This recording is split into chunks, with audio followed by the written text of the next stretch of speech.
కలబోసిన తల నిండా కనకాంబర నెట్టినట్టు ఎర్ర నీళ్ళు దిష్టి తీసి పోసినట్టు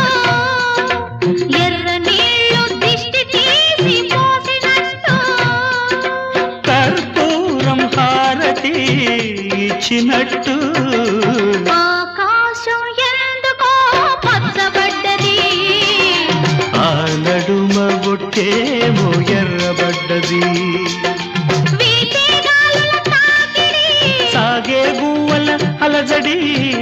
రమ్మని పిలిచే